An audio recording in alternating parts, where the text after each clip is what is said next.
Today, we're doing something extra special, painting honeybees in our sketchbook with acrylics, all to celebrate these tiny, tremendous workers of the natural world. Seriously, grab your brushes.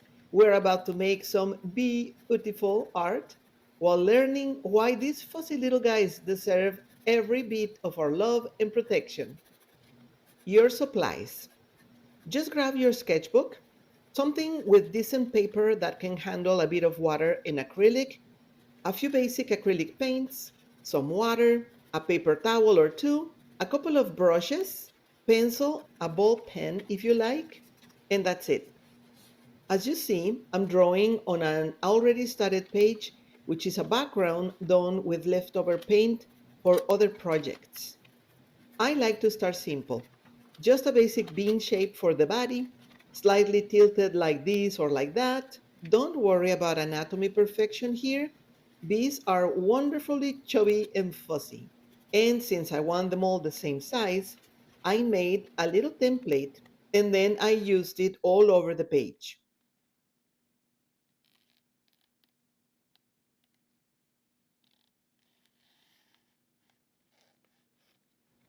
I'm using a small brush for details and a slightly larger, still small, flat brush for washes and other little parts of the bee. But honestly, use whatever you have. A worn out brush can make lovely texture for fuzzy bee bodies. Now, about those colors. Because getting the bees magic just right starts with the palette, forget trying to match a photo exactly. We're going for vibrancy, feeling, and the home of dancing bees. I will be using also iridescent paint as well. In a minute, don't miss it. I will have the list of supplies in the description box, which I invite you to check and click on it to find the next participant for this fun collaboration called First Saturday Art. Enjoy the videos we create for you, leave a comment, a like, and if any channel is new to you, subscribe. I'm using matte black acrylic paint for the body of the bees using a painting technique called stippling, which is stamping gently the brush to give it some texture. I will add the yellow paint in a minute, just dabbing the brush to make the little stripes. Remember, acrylics dry very fast, so work in small sections if you're blending or keep a misting bottle handy for your palette. I made a mix of white and light blue for the wings first layer, so I cover the background evenly. Let's add those wings. While the body is dry enough so we don't smear, notice how the wings are in flat planes. They have a slight curve. Suggest that with a slightly darker edge if you want to.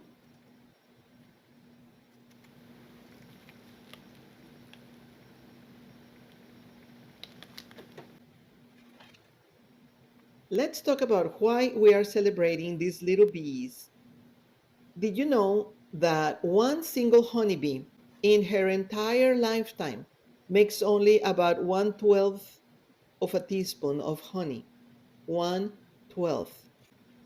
Yes, that tiny jar of honey for your toast, it took the collective effort of hundreds of bees, flying tens of thousands of miles, literally more than circling the globe, just to gather nectar for millions of flowers.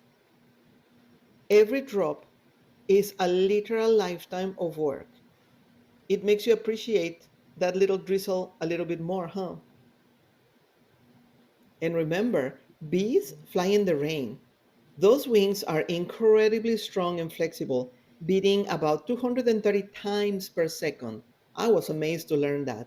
That's what creates that lovely buzz, buzz we associate with summer. You can wait for the paint to dry or do like me and use a dryer. Speaking of work, to paint the stripes, I'll paint with yellow satin acrylic paint all those bands across the abdomen. Keep them slightly uneven. Nature isn't ruled by rulers. Nature is kind of crooked. Make them wider or narrower. Let them fade a little bit on the edges.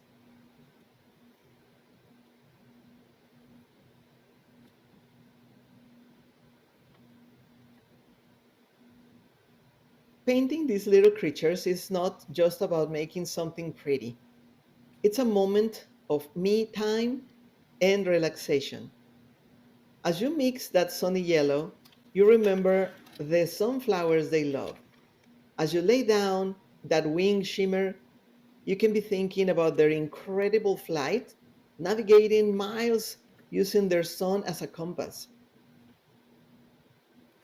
When you add that pollen basket, you are picturing them dusted head to toe in golden powder, vital links in the chain that brings us apples, almonds, blueberries, coffee. Seriously, about one third of the food we eat relies on pollinators like honeybees. They are not just making honey, they are silently, tirelessly feeding our world.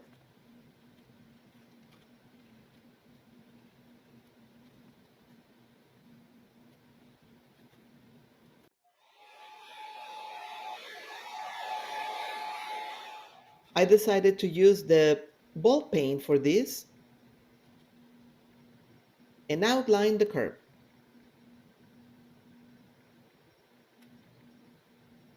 I'm not making details for the face, but if you want to, use some white to paint the eyes.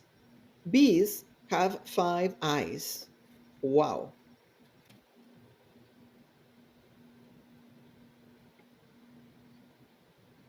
It's been so hot over here these past few days. I have a little fountain in the backyard for the bees and the birds so they can have a drink. And I add a chunk of ice so the water cools a little bit because my goodness, it gets hot.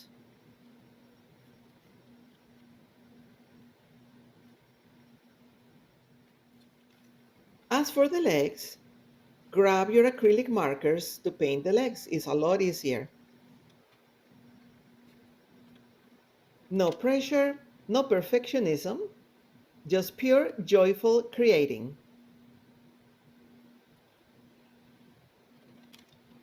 Step back for a second. Look at your little bees. Aren't they awesome? Not perfect. Maybe a leg is a bit wiggly, or the wings aren't symmetrical. And that's exactly right. Real bees aren't factory made, they are individuals. They are shaped by the wind and the flowers and the flight. Your sketchbook bees carry that same lively spirit. And honestly, that's what makes art feel alive.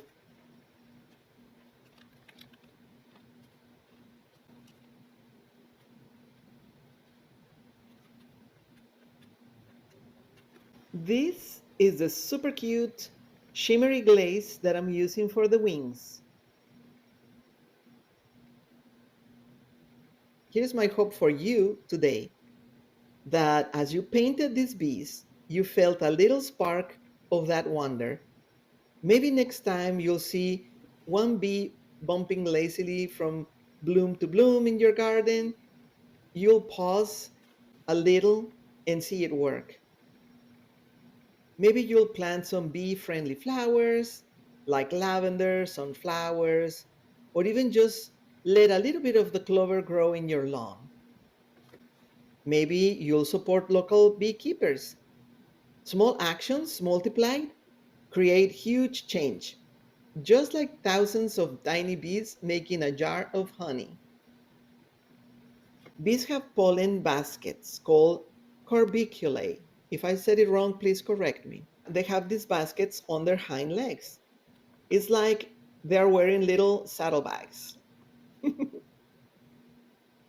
Dab on some of the lovely golden honey marker and make tons of little dots, or even a bright yellow orange if you want to show pollen packed in there.